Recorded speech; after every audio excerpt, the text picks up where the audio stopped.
estudio de Samuel y hoy nos va a tocar dos capítulos, el capítulo 5 y 6 de Primera de Samuel. Venimos con la historia de la captura del arca del pacto. Se recuerdan que los hijos de Elí hicieron mal al tomar el arca del lugar santísimo donde pertenece, no tenía que estar moviéndose a ningún lado, pero fue tomada como amuleto de la buena suerte. La usaron incorrectamente y fue raptada porque perdieron la batalla. El Señor no estaba con ellos porque no se trata solo de usar el arca como un amuleto, sino que es obedecer a Dios lo que Él quiere, y Él dijo, no va a permitir que jueguen con esto, pero es más, se llevaron el arca, y allí es cuando murió Elí. Elí murió cuando supo que el arca había sido raptada, porque cayó para atrás y se desnucó, y a partir de eso se deshizo toda la congregación de Silo. Quedó afectada, donde estaba el tabernáculo, donde estaba el lugar santo, el lugar santísimo, ya no hubo más. Y se llama el tabernáculo caído de Silo. Pero ahorita, en estos dos capítulos, lo que vamos a hacer es seguirle la pista al arca. ¿Qué pasó con ella? Porque se la raptaron, pero ¿dónde se la llevaron? Pues hay toda una historia detrás. Entonces, ¿qué fue lo que pasó? Y es toda una lección, todo un drama el que pasa detrás de esta llevada del arca, este rapto del arca. Entonces, ¿a dónde lo llevaron? Los filisteos lo llevaron a una ciudad que se llama Ashdod. Ahorita la vamos a ver en pantalla. Y en esta parecería que es la ciudad principal de ellos, porque ahí estaba el templo de Dagón. ¿Y quién es Dagón? Dagón era el principal dios de los filisteos, que era mitad hombre, mitad pez. Recordemos que ellos viven en la costa, y este era un símbolo de fertilidad, también de abundancia agrícola. Entonces lo adoraban para que este Dios los bendijera. Esa era la idea de la adoración de los filisteos a Dagón, pero este era el principal de los dioses filisteos. Entonces, ¿dónde llevaron el arca? La llevaron justamente a donde estaba Dagón.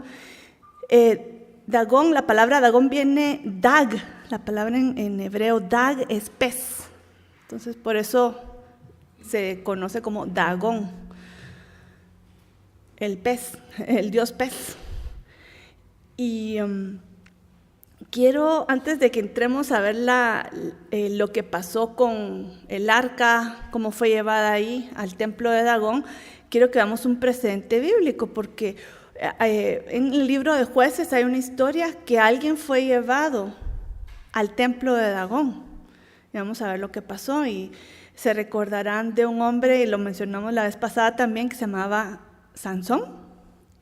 A él lo llevaron al templo de Dagón. Y fue cuando él, al final, la última señal de su voto nazareo era su pelo largo, y se lo cortaron, y ahí perdió las fuerzas porque ya acabó con todos los puntos del voto nazareo, ya los había agotado, y ese fue el último. Perdió las fuerzas, fue atrapado y fue esclavizado.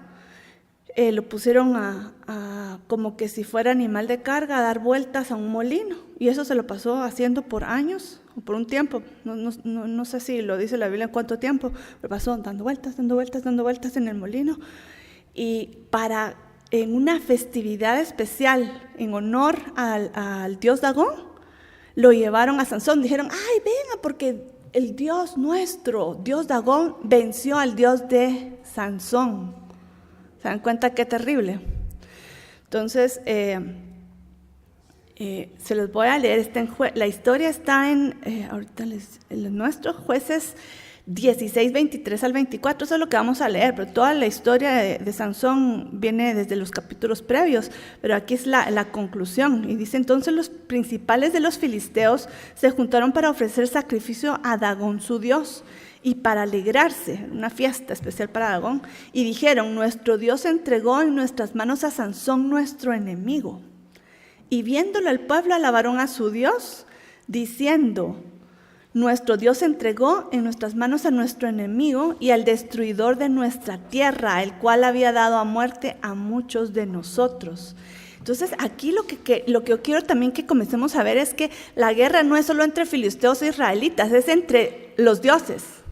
Es el Dios de los filisteos, el Dios de Israel, a ver quién es más fuerte. Y aquí están honrando a Dagón, que venció a Sansón. ¿Se dan cuenta? Qué terrible es eso. Entonces, ¿qué pasó? Bueno, para este momento ya había pasado mucho tiempo que Sansón lo tenían dando vueltas en el molino. Entonces, en ese tiempo ya le había crecido el pelo. Y él, y un detalle, no sé si lo sabían ustedes o no, no sé si los había dicho ahorita, pero le quitaron sus ojos, él no podía ver. Entonces lo llevaban, y por eso era un buen lugar tenerlo en el molino, porque él solo tenía que empujar y dar vueltas. Pero le habían quitado los ojos, no podía ver. Entonces lo mandaron a llamar, lo trajeron. Entonces él pidió específicamente: pónganme en la columna central, porque ya había estado ahí. Entonces él ya sabía cómo era el entorno. Entonces dijo: llévenme a donde está la columna central del templo para apoyarme, dijo él, ¿verdad? Pero lo que él ya tenía pensado era que él iba a destruir el templo. Y él, con sus fuerzas, empujó las columnas centrales del templo y mató a muchos líderes y un montón de gente que estaba allá dentro del templo. Ese es el precedente del templo de Dagón. Ahora esta historia la vamos a ver años después. Ya volvieron a construir el templo de Dagón y vuelve a venir otra pieza de los israelitas, que para ellos, para los filisteos, mostraba el poder de Dagón sobre Jehová. Nosotros sabemos que no es así, pero para ellos eso es lo que estaban haciendo. Y de esto quiero hablar porque me impactó mucho, o sea, el caso de Sansón deshonró a Dios. También el caso de los israelitas, los hijos de Elí, deshonraron a Dios. Y quería que leyéramos unos versículos en Ezequiel. El profeta Ezequiel habla de esto. Y esto es lo que creo que tenemos que tener conciencia, que nuestros actos afectan el nombre de Dios delante de la gente.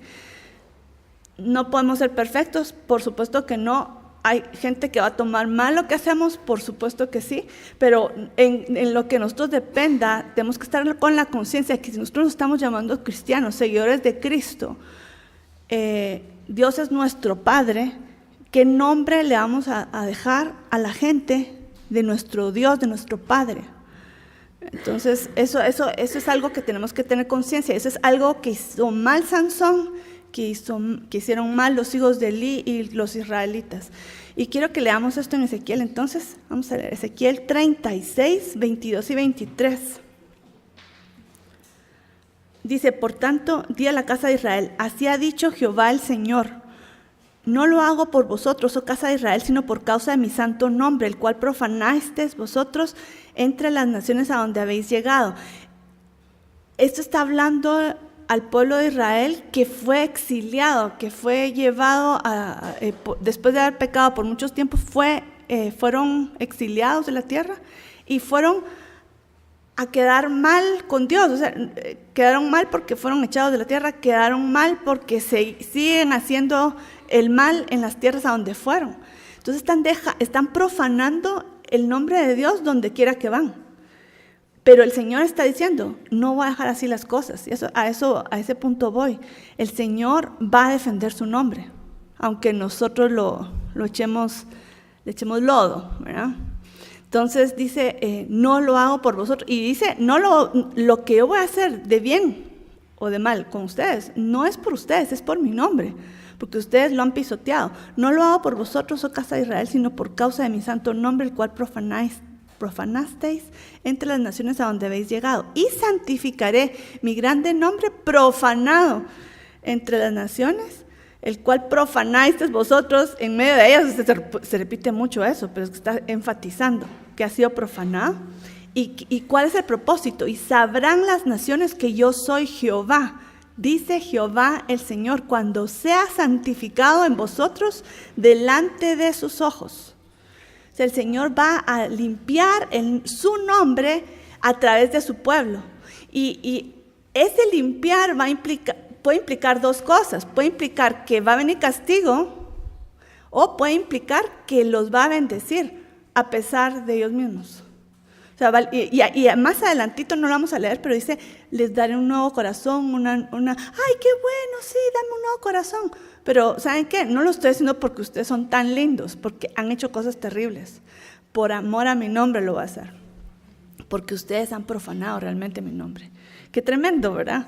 Esto me recordé eso y dije, pasó con Sansón, pasó con los hijos de Elí y sigue pasando en la historia, y eso es algo que tenemos que tener muy presente, que no caigamos en ese error. Más bien dicho, es que nuestras vidas honren el nombre de Dios, que nuestras vidas den buen testimonio del nombre de Dios, que cuando nos vean, les voy a contar algo, esto es como, no sé si reírme o llorar, no sé, de verdad, pero dos personas, les voy a decir, una aquí en Guatemala y una en Israel, son personas que no diría como sí creían en Dios, pero no eran típicos, ¿verdad?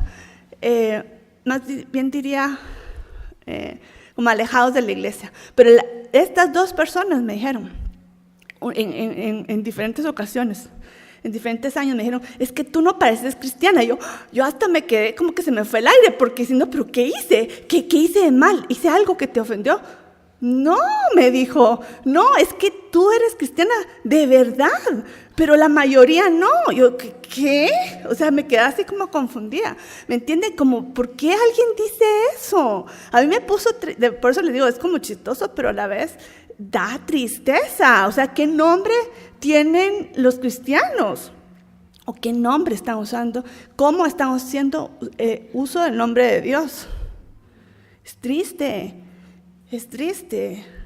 Entonces, es algo que tenemos que tener conciencia, honrar el nombre de nuestro Padre, ¿verdad? Que entonces sigamos viendo, porque Dios va a hacer que su nombre sea honrado en Filistea. Los israelitas lo deshonraron, pero Él va a hacer que su nombre sea respetado en toda Filistea. Pero si se llevaron el arca, Dios lo permitió, sí, y va a ir a dar una gran lección a Filistea. Entonces, ¿qué pasó? Llevaron el arca delante del dios Dagón como muestra del poder de Dagón sobre Jehová. ¿Se pueden imaginar tal aberración? Nos da hasta escalofrío pensarlo. Entonces llevaron el arca delante de este Dios, ¿y qué sucedió? Lo dejaron ahí, estaban haciendo fiesta, el Dios de los filisteos es más poderoso que el Dios de Israel. Pasó la noche y miren lo que sucedió en la mañana. Llegan al templo y se cayó postrado el dios Dagón, delante del arca. Esa fue la primera noche. Ay, pues no sé, tal vez hubo un temblor en la noche, no sé, hicimos mal la base, la volvieron a poner, lo volvieron a subir, vuelve a pasar en la siguiente noche con un agravante, que es lo que están viendo. El agravante es que se cortó la cabeza de Dagón y los brazos. La cabeza es autoridad, imagen de autoridad, las manos es de poder y acción. Entonces no tiene ni autoridad ni poder, sometido. Y eso se quedaron, wow, y ellos lo tomaron en serio. ¿Qué está pasando acá? ¿Pero hicieron algo con el arca? No, ahí la dejaron. Ok, ¿quieren que les muestre algo más? Y ahí comienza todo un proceso que va a durar meses. Ahí van a ver cuántos, les voy a contar después. Como no sacaron el arca, no, porque dijeron, bueno, está mal que Dagón esa señal que Dagón se someta al Dios de Israel, pero tampoco lo vamos a devolver. Tampoco lo vamos a devolver. Entonces, ¿qué pasó? Dios mandó una plaga que es extraña, la forma es difícil de traducir. La han traducido de diferentes formas. Algunos la traducen como tumores, otros como hemorroides, y les voy a explicar por qué está la divergencia. No, es difícil traducirla, pero solo les voy a leer 1 Samuel 5, 6 a 7. Dice, y se agravó la mano, porque ya había apretado Dios, ¿verdad? Pero se agravó la mano de Jehová sobre Asdod, que era solo sobre este pueblo todavía, ¿verdad? Y los destruyó y los hirió con tumores en Asdod y en todo su territorio, o sea, el territorio vecino de Asdod. Y viendo esto, los de Asdod dijeron, ¿cuál fue la reacción de ellos? No quede con nosotros el arca de Dios de Israel, porque su mano es dura sobre nosotros y sobre nuestro Dios Dagón. Okay, entonces ya estaban viendo, un momentito, aquí nos está castigando el Dios de Israel porque tenemos el arca. Y ahorita les voy a explicar esto de qué era lo que les dio. Dice tumores, unas versiones, otras versiones dice hemorroides, no sé qué Biblia tendrán, pero esa es la forma de traducirla. En hebreo la palabra que se usa es ofel, y es montículo, es como una protuberancia, y por eso se llaman tumores, les dicen, los traducen como tumores porque son unos bultitos que les salieron en la piel. Pero en otro versículo, en el 5:9, habla algo específico y dice, lo describe también con otra palabra en hebreo que es satar. Satar es escondido. Entonces es un tumor escondido, y por eso lo que los comentaristas, lo que los que han estudiado la Biblia dicen es que esto también puede ser traducido como que se dio en las partes privadas, estaba escondido, salieron estos tumores en las partes escondidas, las partes privadas. ¿Okay? Entonces, por eso es que algunos lo interpretaron, fueron hemorroides. Puede ser, pero vamos a ver otros detalles interesantes que nos van a llevar en otra dirección, que puede ser que sea la más fiel. Les voy a dar todas las opciones para que ustedes la tengan en la mesa, ¿verdad? En la Septuaginta es la traducción de la Biblia hebrea, es decir, el Antiguo Testamento, del que está en hebreo, al griego. Y de esa Septuaginta es que muchas de nuestras traducciones, porque mucha gente sabía más griego que hebreo, entonces muchas traducciones que nos han llegado al día de hoy vienen de la Septuaginta, no vienen del original hebreo. No sé si ustedes sabían eso, pero es importante saber esto, porque en la Septuaginta, la Septuaginta fue la traducción que hizo un concilio de judíos que vivían en Alejandría, en Egipto. ¿Ok? Entonces hicieron esa traducción. ¿Por qué? Porque en esa época el griego era como el día de hoy inglés. Si ustedes traducen algo en inglés, es probable que llegue a todo el mundo. Pero en español, si se queda en español, ¿quiénes pueden hablar español? Pues sí, una gran cantidad de personas, pero no todo el mundo. ¿Qué pasó con los holandeses? No pueden leer español.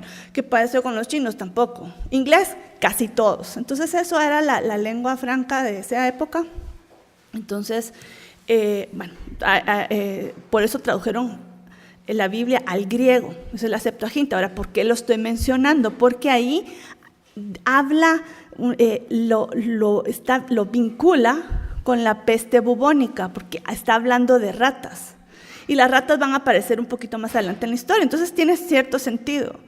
Entonces la traducción de la Septuaginta hace una mención de las ratas en conexión con escondido, ¿okay? Entonces nos está llevando a la idea de que lo que se dio en esa ocasión fue la peste bubónica. No sé si todos están familiarizados con esto, pero esto fue una gran plaga que se dio en la Edad Media en Europa. Y les voy a describir cómo era. Salían tumores, como protuberancias cerca de las partes privadas. Era una inflamación de, ¿cómo se llaman? Glándulas linfáticas. Yo no soy médica, pero glándulas linfáticas. Y salían en la axila, aquí en el cuello y en la pierna, en la entrepierna, cerca, ¿verdad? Eso eran partes privadas, básicamente, ¿verdad? Entonces, si se miraba cerca de la pierna, ahí, en la entrepierna, ahí salía el tumor. Y si uno tenía la peste, ahí se manifestaba primero.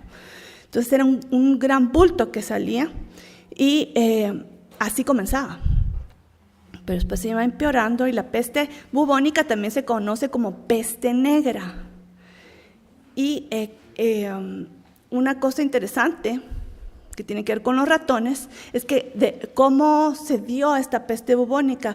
Venía, unos dicen que era de las ratas, pero realmente no eran las ratas en sí, sino de la pulga que tenían las ratas, picaba a la gente y ellos transmitían. La pulga de la rata transmitía esta enfermedad. Entonces, si había una rata por ahí, de seguro que había una pulga y seguro que a alguien picaba. Entonces, pero era mortal. Y otro síntoma, por eso es que se llamaba peste negra, es que se manifestaba en que los dedos se gangrenaban, las puntas de los dedos, la punta de la nariz, los labios, se gangrenaban, entonces se hacía muy visible. Lo que tal vez se podía esconder el tumor, ¿verdad? Porque estaba en la axila, porque estaba en la entrepierna, o sea, lo podía esconder, pero se manifestaba en los dedos, en la punta de la nariz, se gangrenaba. Entonces, por esa razón se llamaba peste negra. Bueno, esto fue lo que pasó en Europa. Tal vez se dan en otras partes, porque hay fotos, no sé por qué, ¿va? Pero ya no se conoce tanto de eso, aunque se han dado casos por aquí y por allá. Pero lo interesante es la relación con las ratas. Y las ratas al principio de la historia no aparecen, pero van a aparecer más adelante. Entonces puede ser que la peste que dio, la plaga que dio en Filistea haya sido la plaga bubónica. Si no fue la plaga bubónica, fue otra plaga que causaba mucha muerte y algo tenía que ver con tumores y algo tenía que ver con ratas. ¿Ok? O sea, cualquiera de las dos cosas, pero les quería compartir esto porque me parece muy interesante. Pudo haber sido eso. ¿Ok? Entonces, ¿qué sucedió? Estaba en Asdod, aquí arriba. Está en Asdod, ¿lo ven? Asdod, ahí estaba el templo de Dagón, ahí fue la plaga. Entonces ellos dijeron, nos tenemos que deshacer de esto porque nos va a matar, nos está matando. ¿Y a dónde la mandamos? Pues de Asdod la mandaron a Gat. Gat volvió a pasar lo mismo, plaga, plaga, plaga. Entonces, ¿a dónde más lo enviaron? De Gat lo enviaron a Ecrón. Estos son 3 ciudades filisteas. Y si el arca se iba, se calmaba la plaga. Y a donde iba, se incrementaba la plaga, comenzaba, y al último pueblo fue Ecrón. Bueno, Ecrón ustedes se imaginan, pero si ya vimos lo que pasó en Asdod, ya vimos lo que pasó en Gat, a nosotros nos la van a mandar. Y dice la Biblia algo interesante, que sobre Ecrón vino una consternación de muerte. Se llama ataque de pánico, digo yo. Les dio una ansiedad. Y dice la Biblia que los que no se murieron por esta consternación de muerte, se murieron por la plaga. Eso me parece muy interesante. Porque antes, vamos a ver ¿dónde está? ¿En qué versículo?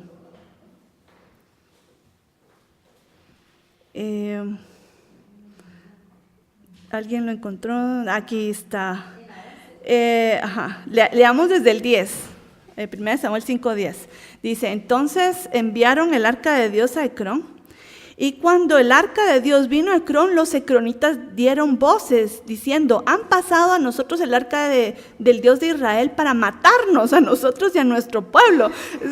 ¿Qué nos están haciendo? Y enviaron y reunieron a todos los príncipes de los filisteos, diciendo: enviad el arca del Dios de Israel y vuélvase. Deshagámonos de ella, ¿verdad? Enviad el arca del Dios de Israel y vuélvase a su lugar y no nos mate a nosotros ni a nuestro pueblo. Los cronitas estaban bastante inteligentes, ¿verdad? O sea, deshagámonos de esto que está trayendo las plagas. Pero dice, porque había consternación de muerte en toda la ciudad y la mano de Dios se había agravado allí. Y los que no morían por eso eran heridos de tumores, y el clamor de la ciudad subía al cielo. Eso era ya era el colmo. Y hicieron una buena pregunta ahí. ¿Qué haremos con el arca? Porque ya tomaron la decisión, nos vamos a deshacer de ella. Pero adivinen cuánto tiempo les tomó desde que comenzó todas las plagas, desde que se cayó la estatua de Dagón hasta este momento. 7 meses. 7 meses esperaron. Suena demasiado largo el tiempo como para aguantar, porque ellos todavía consideraban, no, puede ser que sobre Asdod nos vino una mala suerte, pero de todos modos, por cualquier caso, deshagámonos del arca. Bueno, se deshacían del arca, ya se curaron los de Asdod, y donde iba el arca había una plaga. Y es interesante la mente humana, porque nos dejamos engañar diciendo, tal vez es casualidad. Tal vez las ratas se fueron para allá, es casualidad. Bueno, lo mandaron a la otra ciudad, también es casualidad que se haya ido a Acrón con el arca. Y todavía se aguantaron, todavía dijeron, puede ser que sea suerte. Y esto me trae a memoria algo que sucede, que yo lo he visto tantísimas veces. Alguien está enfermo, oran por él, se sana. No, es que suerte. No, es que es casualidad. Hasta los doctores. No, tiene que haber otra explicación. No, de seguro los exámenes que hicieron, no, eso que le vieron el tumor, de plano, qué pobre otra persona tendrá un tumor y no sabe.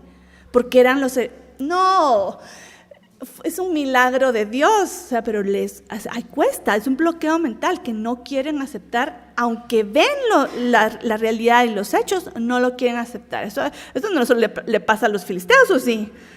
¿Lo han visto ustedes a su alrededor? Pasa esa duda. Entonces ellos se quedaron con la duda, no, es casualidad, no puede ser, hasta que ya no aguantaban más, ya están acabando con la población y dijeron, deshagámonos de ella, pero venía la pregunta, ¿qué haremos con ella? ¿Cómo la manejamos? Porque ellos sabían que habían ofendido al Dios de Israel, entonces ya era evidente. Entonces, ¿cómo hacemos para apaciguar al Dios de Israel?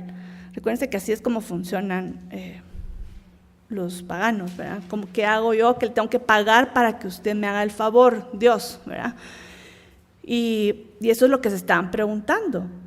Yo creo que por lo menos en esa forma estaban reconociendo que el Dios de Israel es el que tenía el poder, y no podían simplemente quememos el arca, porque se iba a enojar más. O la devolvemos, es admitir que ellos ganaron, tampoco, ¿verdad? ¿Qué vamos a hacer? Entonces llamaron a divinos y a sacerdotes de su religión. Dijeron, por favor, aconséjenos cómo podemos manejar esta situación, porque queremos apaciguar al Dios de Israel, pero no sabemos cómo. Y entonces ahí en 1 Samuel, ya estamos en el capítulo 6, describe estos sacerdotes les explicaron cómo podían hacer, pero es interesante cómo lo llaman pago de expiación. Ellos saben que cometieron una falta en contra del Dios de Israel y quieren saber cómo borran eso, cómo expían por esa falta. Entonces, ese es un buen reconocimiento que ellos tuvieron, reconocieron que hicieron el pecado. Si ustedes quieren ir por el camino de la restauración, tienen que pasar por el arrepentimiento, si no, no van a llegar a ningún lado. Ese es el punto obligatorio de ese proceso.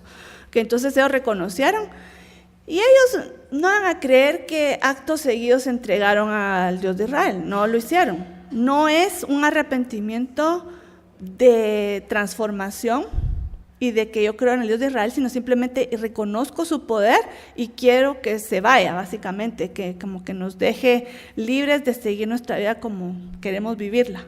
No era de sometimiento, sino, ni de restauración, ni de salvación, sino que era simplemente, solo quiero cubrir lo mal que hice a ustedes y que cada quien siga su vida por donde quiera. A mí me parece un poco triste eso también, ¿verdad? Y eso es, hay gente que ve la mano de Dios, pero cambiar mi vida no es para tanto, ¿verdad? Cada quien mejor sigamos nuestro camino, ¿verdad? Gracias, pero me voy por mi camino. Así es. Bueno, los filisteos, y así pasa el día de hoy, tristemente. Entonces, ¿cuál fue el pago de expiación? Lo que a ellos se les ocurrió fue el mal que Dios nos trajo, fueron los tumores, las ratas, pues hagamos unas figuras, algo extraño, ¿verdad? 5 tumores de oro y 5 ratones de oro, ¿ok? Y eso fue lo que les aconsejaron los sacerdotes. Entonces, hagan esto. ¿Y por qué 5? Porque 5 eran los príncipes de los filisteos. Entonces eran representación, príncipes quiere decir, estaba casi como no era imperio porque no había un rey, sino que eran príncipes, cada ciudad tenía un príncipe. Príncipe de Asdod, príncipe de Cron, príncipe de Ashdod y las otras ciudades a las cuales no tuvieron la suerte de que fuera el arca. Okay. Eran 5 príncipes, 5 principales ciudades. Entonces eran 5 tumores, 5 ratones. Y eso fue lo que hicieron. Entonces lo mandaron a hacer y los sacerdotes dijeron, desháganse del arca. Pero oigan esto, antes de que sigamos con la descripción de qué hicieron con el arca y con este pago de expiación, quiero que leamos el versículo 6, porque es interesante lo que ellos mismos reconocen. Dice, esto lo está diciendo un sacerdote de los filisteos, dice, ¿por qué endurecéis vuestro corazón? Porque no querían hacerlo, ¿verdad? Pero decían, no nos queda otra. ¿Por qué endurecéis vuestro corazón como los egipcios y Faraón endurecieron su corazón? Después que los había tratado así, ¿no los dejaron ir y se fueron? Están diciendo, si esto pasó con los egipcios, y miren las plagas que vinieron a Egipto. Las langostas, la sangre, el ganado, el granizo, hasta la muerte del primogénito, las tinieblas, todas las 10 plagas que vinieron sobre Egipto. Ellos todavía se recordaban. ¿Y cuántos años han pasado? Como 500. Ya habían pasado, como 500 años. Todavía los filisteos, para más ellos, se recordaban de lo que Dios había hecho con Israel en Egipto y cómo Dios los había sacado de ahí. Entonces dijeron, si los egipcios dejaron ir, y los egipcios era como la potencia, una de las potencias, megapotencias de esa época. Entonces, si ellos, que son la potencia, dejaron a ir a los israelitas, ¿cómo nosotros no vamos a dejar ir el arca? Pero lo tenían todavía en memoria. Qué impresionante. Qué impresionante. Entonces, bueno, al final dijo, está bien, dejémosla ir, pero es interesante cómo lo hicieron, porque aún en medio de toda la prueba, de todas las plagas, de todo el mal que vino sobre estas ciudades, todavía tenían la duda, ¿será que es del Dios de Israel que nos está mandando esto? Entonces dijeron, vamos a hacer una prueba y vamos a ir en contra de la naturaleza. Entonces vamos a poner, porque no vamos a ir a entregar el arca, miren, israelitas, vamos a cargar nosotros con el arca y la vamos a ir a entregar. No, sino que la vamos a mandar, la vamos a soltar. Si se va, y ustedes dirían, ¿un arca se va a ir? O un arca, bueno, pues lo vamos a poner en un carro, y hicieron un carro nuevo, construyeron un carro nuevo, especial. Entonces, bueno, esa era parte del sacrificio de ellos. Vamos a hacer eso, vamos a poner el arca en una carroza. A la par de la carroza vamos a poner la cajita con los tumores y los ratones de oro, que es la ofrenda, y les vamos a poner unas vaquitas. Y si se va el arca, se fue. Si no, ahí está, ahí que se quede. Pero es algo todavía como un agravante, porque las vaquitas que pusieron, ellos escogieron específicamente unas vaquitas, y dijeron, vamos a poner unas vaquitas que acaban de dar a luz, que tienen sus becerritos tiernos. Esas las vaquitas, por naturaleza, acaban de dar a luz, jamás se van a separar de su becerro, jamás. Y otro detalle, estas vaquitas jamás habían jalado una carroza. O sea que cuando para que una vaca o un buey jalen una carroza o un arado, tienen que ser entrenados. Ya se sienten cómodos, que les pongan carga encima y ya jalan bien, jalan parejo. Pero estas jamás habían tenido carga, jamás. Entonces ellos van a estar como protestando, ¿verdad? ¿Qué es esto que me pusieron encima? Y además tienen a sus becerritos. Y dice que tomaron a los becerritos y los pusieron atrás, que se los llevaron a la casa, como diciendo, si van a agarrar para algún lado las vaquitas, va a ser hacia los becerritos. ¿Pero qué pasó? Milagro de milagro, ¿verdad? Y ahora solo quiero que leamos lo que ellos dijeron. Observaréis, porque vamos a ver. Si sube por el camino a Bet-Semes, Él nos ha hecho este mal tan grande. Esa es la prueba, realmente le están haciendo la prueba a Dios. Si sube por el camino, esta carruaje que no debería ir a ningún lado, ¿verdad? Esta carroza no debería ir a ningún lado, pero si sube por el camino a Bet-Semes, Él nos ha hecho este mal tan grande. Si no, oigan esto, si la carroza se queda ahí o se va para el otro lado, sabremos que no es su mano la que nos ha herido, sino que esto ocurrió por accidente. Todavía tenían esa duda, pero puede ser no puede ser, tal vez, no, casualidad, puede ser por accidente. Entonces todavía hicieron esta última prueba. El Dios de Israel hizo esto, no hizo esto, a pesar de que habían hecho el tour por las ciudades, las plagas, y bueno, todavía pusieron a prueba. ¿Y qué pasó? Efectivamente, soltaron el arca. Vamos a soltar, a ver qué hacen las vaquitas. Y ahora miren la descripción, vamos a leer el versículo del 10 al 12, oigan lo que dice. Y ellos lo hicieron así, tomando 2 vacas que criaban, las uncieron al carro y encerraron en casa sus becerros, ahí atrásito, los becerros. Luego pusieron el arca de Jehová sobre el carro y la caja con los ratones de oro y las figuras de sus tumores. Ahí es donde, solo voy a poner una pausa, disculpen. ¿Vieron lo de los ratones de oro? ¿Por qué hicieron ratones? Porque ellos habían visto donde hay tumores, hay ratones. Los ratones están conectados, por eso puede ser que sí haya sido la peste bubónica. ¿Okay? Y salía en las partes privadas. O sea, hay muchos detalles que apuntan hacia eso, pero solo lo vamos a dejar así porque no lo llama peste bubónica, sino que así, nomás. ¿Okay? Entonces dice, ¿y qué pasó con las vacas? Y las vacas se encaminaron por el camino de Bet-Semes, cabal, agarraron. Y seguían caminando recto, andando y bramando, iban llorando.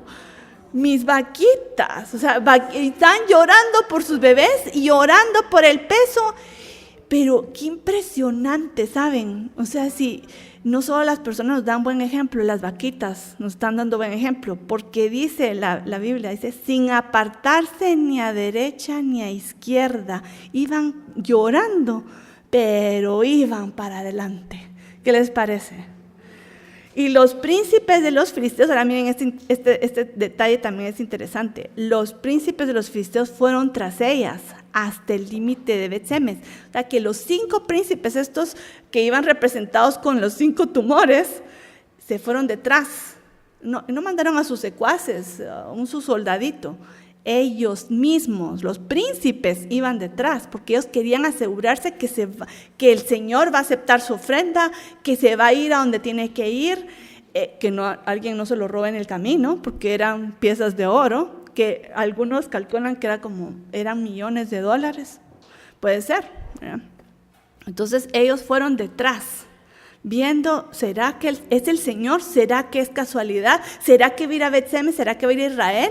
¿O se va a ir a perder ahí en el desierto? ¿Se muere en un lago? ¿O se quedan ahí pastando por el camino? ¿Qué va a pasar con...? No, las vaquitas iban llorando, pero para adelante, para adelante, para adelante, para adelante. Y era camino cuesta arriba, porque donde están los filisteos es el valle de la costa en Israel, y después comienza a subir y a subir colinas, después las montañas donde está Jerusalén. Entonces era cuesta arriba, además. Entonces imagínense las vaquitas, el lugar dejando a sus becerritos, no estaban acostumbradas al peso, cuesta arriba, y ellas iban firmes para adelante, para adelante, para adelante. Eso no pude evitar recordarme ese versículo que está en Deuteronomio, el gran ejemplo de las vaquitas, ¿verdad? Dice, Deuteronomio 5, 32 y 33, mirad que hagáis como Jehová vuestro Dios os ha mandado. No os apartéis a diestra ni a siniestra. Andad en todo el camino para que viváis y os vaya bien y tengáis largos días en la tierra que habéis de poseer. A veces el camino del Señor parece cuesta arriba. Pero ¿cuál es nuestra? Pero es que me cuesta. Ay, recordémonos de las vaquitas. Ahí van. Vamos para adelante. Vamos para adelante. O sea, es ni a la derecha ni a la izquierda, haciendo la voluntad de Dios. Y al final de las vaquitas no va a estar tan bonito, ¿verdad? Como lo vamos a ver, pero nuestro fin, ¿qué es? Lo que Dios dice, yo sé que cuesta, pero ¿para qué es? Para que vivan, para que les vaya bien. Ese es el propósito. Entonces, ni a derecha ni a izquierda. ¿Ok? Un buen ejemplo. Okay, entonces, ¿hacia dónde fue la carroza con el arca? ¿Hasta dónde jalaron las vaquitas? Porque recuérdense, ahí no había ningún chofer, ¿verdad? Ningún señor que estaba latigando para la derecha, para la izquierda. Ellas iban a donde Dios las estaba llevando. ¿Y a dónde las llevó? No van a creer que así a la deriva. No, ellos fueron a un lugar específico y se pararon en un lugar específico. ¿Y a dónde se dirigieron? Un lugar, la Biblia llama Bet Semes. Semes en español, Shemesh en hebreo. Shemesh es sol. Y Bet o Beit es casa del sol. Algunos dicen, pero ¿dónde salió ese nombre? Porque estaba cerca de los filisteos, podría haber sido algún lugar donde se adoraba al dios sol, podría ser, esa es la única opción que estaban dando, pero ese territorio ya había sido tomado por los israelitas y había un pueblo, este pueblo ya estaba habitado por israelitas y se encontraba en la repartición de los territorios básicamente como que en la frontera entre el territorio de Judá y el territorio de la tribu de Isaacar. Y hay algo especial de esta ciudad que tenemos que saber, que es una ciudad levita. Es decir, ahí se recuerdan que los levitas no les fue asignado un territorio, sino que fueron asignadas 48 ciudades dispersadas en todo el territorio de Israel.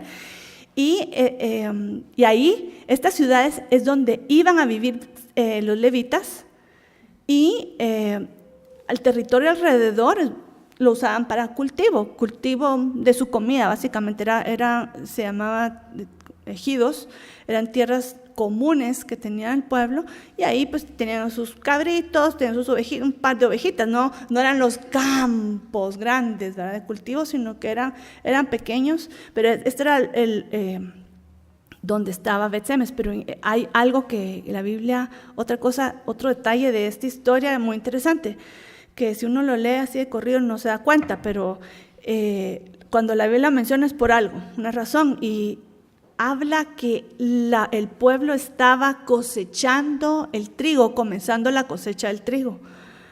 Y dice en versículo 13, dice, y los de Bet-Semes segaban el trigo en el valle. No era ni siquiera cerca del pueblo, era en la entrada del pueblo, todavía antes de haber llegado al pueblo, y ellos estaban cortando el trigo y alzando los ojos vieron el arca y se regocijaron cuando la vieron. ¡El arca! ¿Qué es eso? ¿Qué es eso? Esa carroza ¿quién viene con ellos? No viene nadie.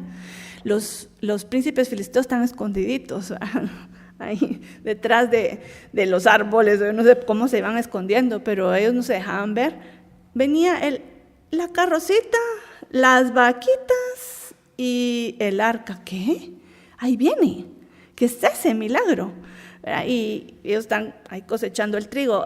Algo interesante de eso es que en Israel no se cosecha el trigo 2 veces al año, muchas veces al año, sino que a veces nosotros, los guatemaltecos, perdimos ese sentido de cosechas porque casi que tenemos verdura, fruta y privilegiados todo el año, pero en otros lugares donde es muy marcado el verano, el invierno, primavera y otoño, hay temporadas donde hay y temporadas donde no hay. Pues cuando se hace la cosecha de trigo en Israel, solo puede ser en una época y es al principio del verano.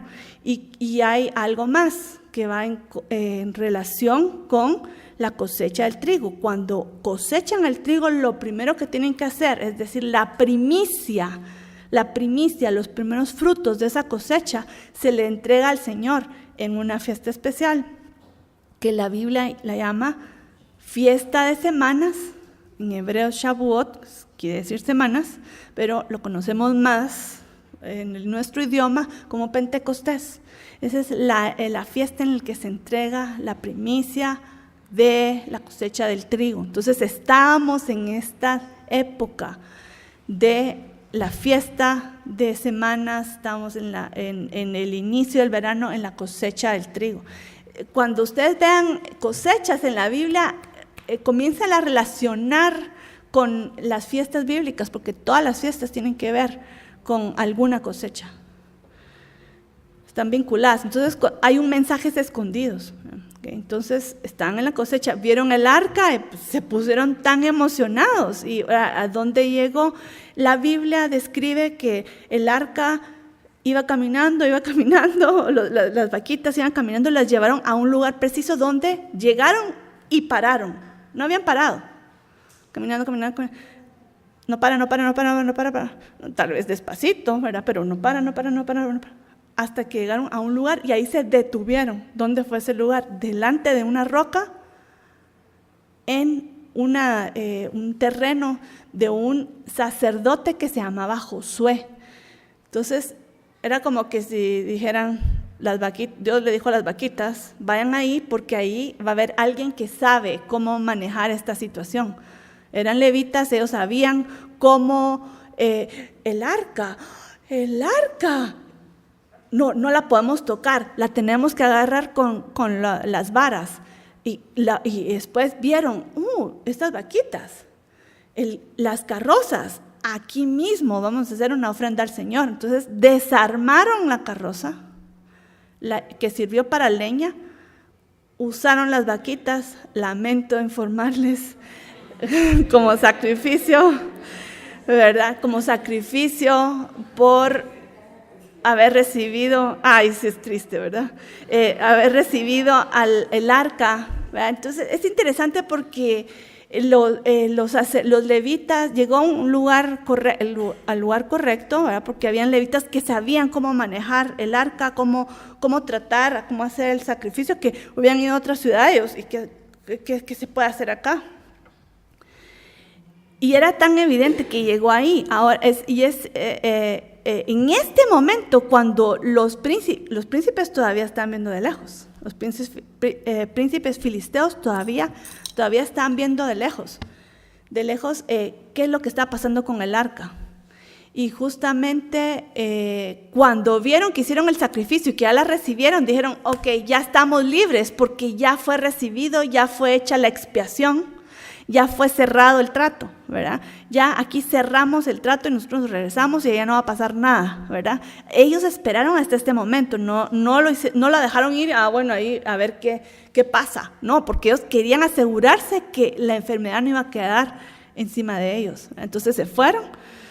Ya los príncipes los menciona aquí en versículo 16 y 18, y solo quiero leer porque ahí está otra vez la descripción de lo que ellos habían dado en expiación. Y dice, cuando vieron esto, los 5 príncipes de los filisteos volvieron a Ecrón. Ecrón es la última ciudad donde hubo la plaga y donde salió el arca y las vaquitas, ¿verdad? Pero vuelve a mencionar qué era la ofrenda. Y dice, permítame, dice, entonces fueron los tumores de oro que pagaron los filisteos en expiación a Jehová. Por Asdod, 1. Por Gaza, 1. Por Ascalón, 1. Por Gat, 1. Por Ecrón, 1. Así lo menciona. 1. O sea, ellos iban conscientes de esa expiación. Lo mandaron, ya lo recibieron, trato hecho, pago de la expiación. Y dice, y los ratones de oro fueron conforme al número de todas las ciudades de los filisteos pertenecientes a los 5 príncipes, así las ciudades fortificadas como las aldeas sin muro. Y la gran, y eso fue el pago de los lo menciona específicamente cuál fue el pago. 5 ratones y 5 tumores. Ok, entonces ya estaba el arca felizmente, de nuevo, de vuelta en territorio israelita, en Bet-Semes, y los levitas ya lo habían recibido bien, pero en ese pueblo habían otros que no les interesaba, más bien dicho, no sé cómo lo podría llamar, o sea, yo lo llamo curiosidad, tuvieron, ¿verdad? El arca. Recuérdense que el arca nunca se había visto, porque ese solo estaba en el lugar santísimo. Entonces, de hecho, fue una aberración que la hayan sacado al campo de batalla y por esa razón fue raptada. Pero entonces les dio curiosidad, dijeron, eso nunca nos ha pasado que podamos ver el arca, y fueron por curiosos, ¿verdad? Fueron a donde estaba el arca, pero no solo se quedaron viéndola, que ya era algo prohibido, ¿verdad? Sino que la abrieron.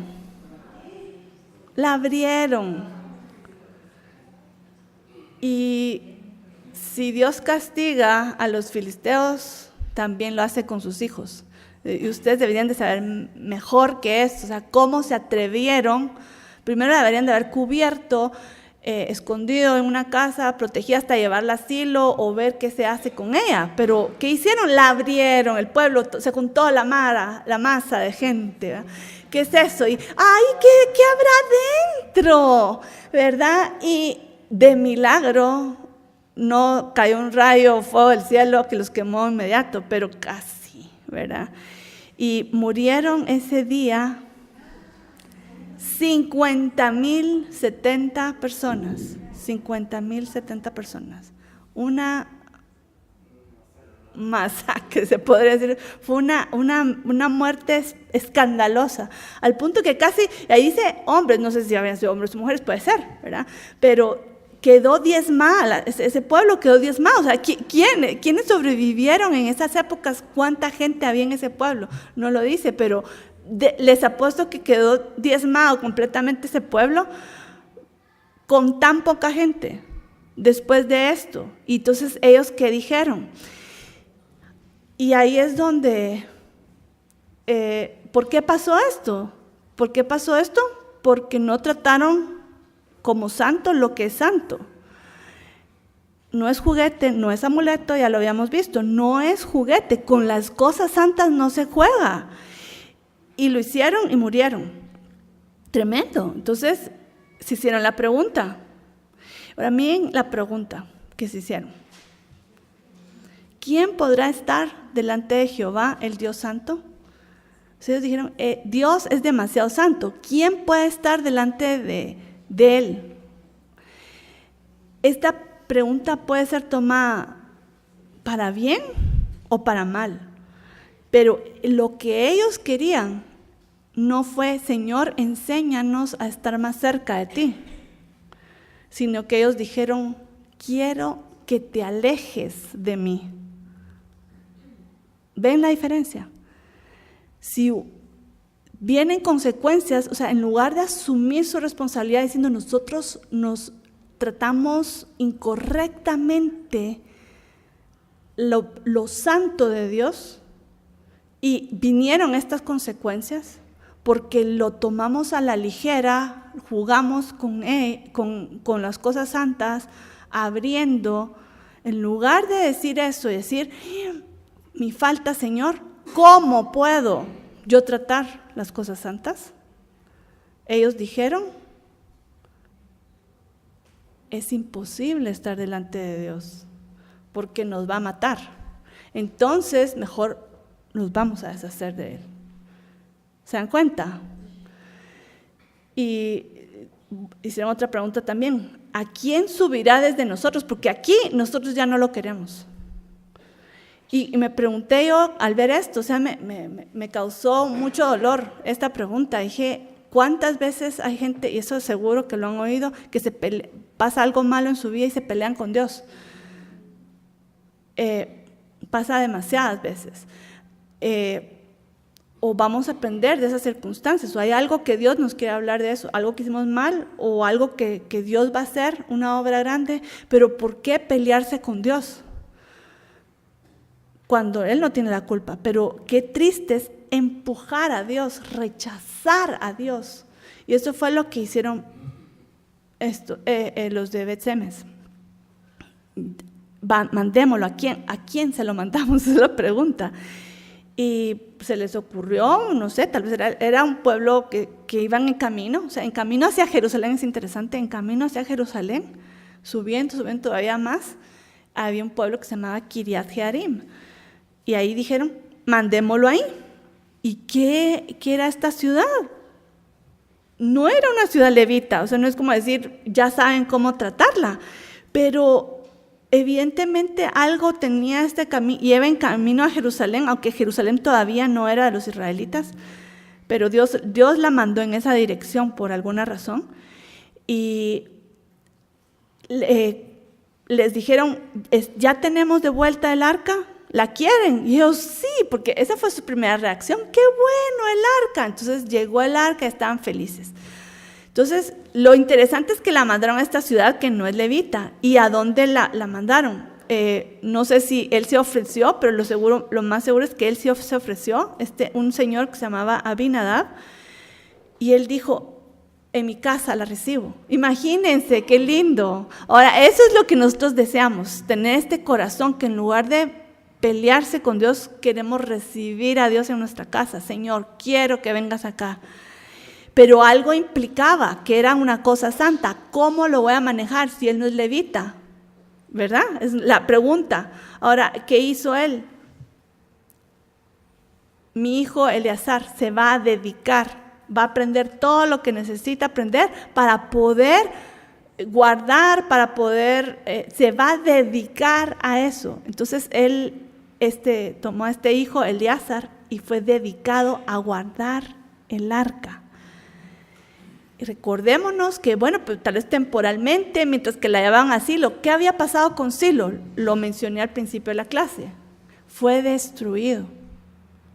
Fue destruido, o sea, como se murió el sumo sacerdote, como se murió el que venía después, que iba a ser sumo sacerdote. Podría ser que tuviera hijos chiquitos, pero todavía no podían. Tal vez no tenían ni siquiera la edad, o tal vez, no sé, pero ya no se levantó Silo. El tabernáculo quedó cerrado desde que murió Elí. ¿Qué va a pasar con el arca? La menora haber estado ahí empolvada, la mesa de los panes también empolvada, el arca viene de regreso de los filisteos, pero ¿a dónde la llevamos? Dijo, yo la recibo en mi casa, dijo Abinadab. Y dedico a mi hijo para que la cuide. Y él aprendió a cuidarla, aprendió a respetarla, aprendió a tratarla como cosa santa que es.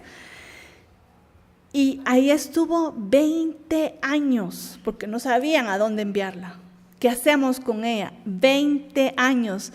Y quien la va a ir a rescatar, vamos a adelantar la historia un poquito, es 20 años después de esto, llega David, hasta David. David llega, ¿cómo así? Y la casa de Dios, Silo, destruido. Él construyó el tabernáculo de David en Jerusalén ¿Y el arca dónde está?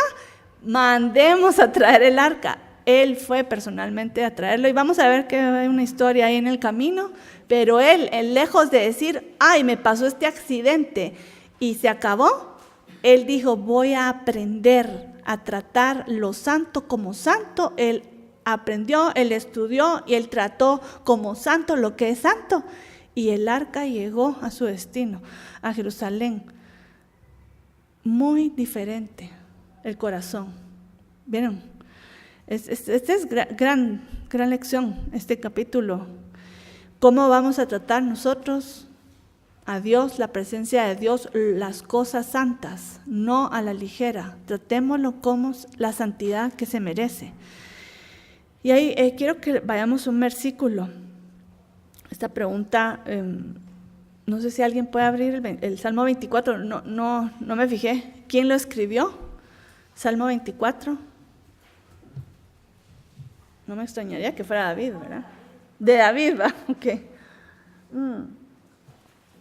Miren, aquí se preguntan acerca de la santidad también. Ahí dice, ¿quién subirá al monte del Señor? ¿Quién podrá estar en su lugar santo?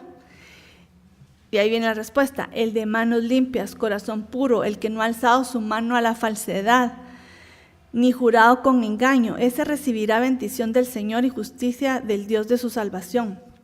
Tal es la generación de los que le buscan, de los que buscan tu rostro, como Jacob. Buscamos a Dios por lo que Él nos da, y cuando ya nos dio lo que nosotros queríamos, ya, ok, sigue tu vida, o buscamos a Dios por quién es Él. ¿Buscamos su mano o buscamos su rostro? Esta es la pregunta de alguien que busca su rostro. Perfectos no somos, pero perfeccionables sí somos. Ese es el punto. Pero a lo santo hay que estar conscientes de quién es Él. Y por una razón es que Dios está apartado de este universo, no del universo, sino de la tierra, por el pecado que ha caído acá. Pero eso no nos dejó como, ay, ya, acabemos con la humanidad, sino nos está dando la oportunidad de que rectifiquemos y que Él nos perfeccione, cosa que no podemos hacer por nosotros mismos. Pero el punto es nuestro corazón. ¿Cómo estamos nosotros? ¿Queremos alejar a Dios porque no hizo las cosas como yo quería? ¿O pasó esta situación, pero yo quiero acercarme a Dios? ¿Qué tengo que hacer, Señor, para estar cerca de ti? Entonces seamos como David, no como los de Bet-Semes. Gran lección deja Bet-Semes. Bet-Semes es un pueblo que queda, y aquí voy a terminar, les voy a presentar unas fotos del día de hoy. Bet-Semes queda entre Tel Aviv y Jerusalén, ahí en medio, ahí está este pueblito. Y esta parte es donde todavía quedan las ruinas de Bet-Semes antiguo. Ya solo quedan las ruinas, ¿verdad? Ese tiempo, el tiempo antiguo, pero todavía están las ruinas. Y alrededor se ha construido un pueblo moderno. Edificios, casas modernas. Ahí están las ruinas y la ciudad nueva, arriba, alrededor. Y esto es lo que yo creo que es bonito que veamos cómo es el día de hoy. Es impresionante lo que era ruinas, los israelitas llegaron, quiero decir, del 1948 a la fecha, cuando fue 1948 fue establecido el Estado moderno de Israel. Llegaron y era desierto, eran pantanos, rocas. ¿Qué hicieron? Y han construido impresionante en este tan poco tiempo, y este es el Bet-Semes el día de hoy. Shemesh le dicen ellos. Okay. Y entonces aquí nos vamos a quedar para esta clase, y la próxima vamos a ver solo el capítulo 7.